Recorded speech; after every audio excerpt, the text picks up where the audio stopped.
सत्संग की महिमा।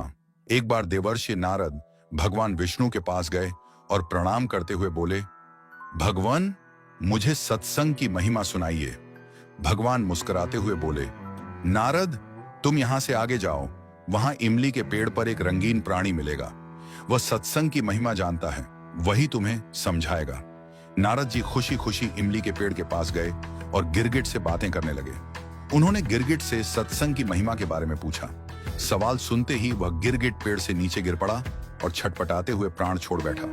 नारद जी आश्चर्यचकित होकर लौट आए और भगवान को सारा वृत्तांत सुनाया। भगवान मुस्कुराते हुए बोले, इस बार तुम नगर के उस धनवान के घर जाओ और वहां जो तोता पिंजरे में दिखेगा, उसी से सत्संग की महिमा पूछ लेना। नारद जी क्षण भर में वहां पहुंच गए। उन्होंने तोते से सत्संग का महत्व पूछा। थोड़ी देर बाद ही तोते की आंखें बंद हो गईं और उसके भी प्राण पखेरु उड़ गए। इस बार तो नारद जी भी घबरा गए और दौड़कर भगवान के पास पहुंचे। नारद जी ने कहा, भगवान, यह क्या लीला है?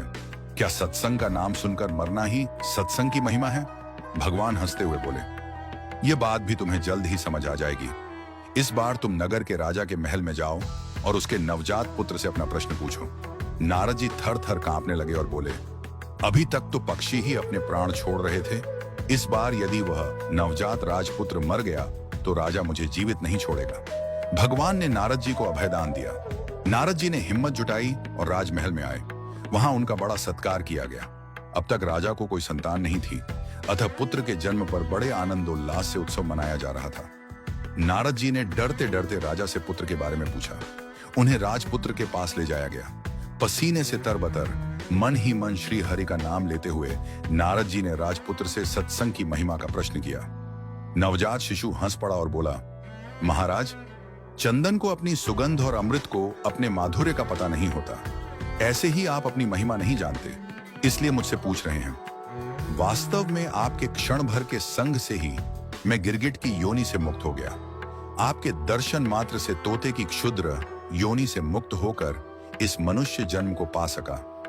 आपके साथ थोड़े से समय के सत्संग से मेरी कितनी ही योनियां कट गईं और मैं सीधे मानव तन में ही नहीं पहुंचा, अपितु राजपुत्र भी बना। यह सत्संग का ही अद्भुत प्रभाव है। हे देव, अब मुझे आशीर्वाद दें कि मैं मनुष्य जन्म के परम लक्ष्य को पा सकूं। और बालक ने भगवान का नाम जपा, ओम नमो भगवते वासुदेवाय। भगवान विष्णु दूर वैकुंठ में मुस्कुरा रहे थे। उनकी मुस्कान में यह संदेश छिपा था, जितना समय तुम भगवान और भक्तों की संगति में बिताओगे, उतना ही जल्दी तुम्हारे भीतर का अंधकार मिटेगा। सत्संग वह प्रकाश है जो जीवन का मार्ग बदल देता है।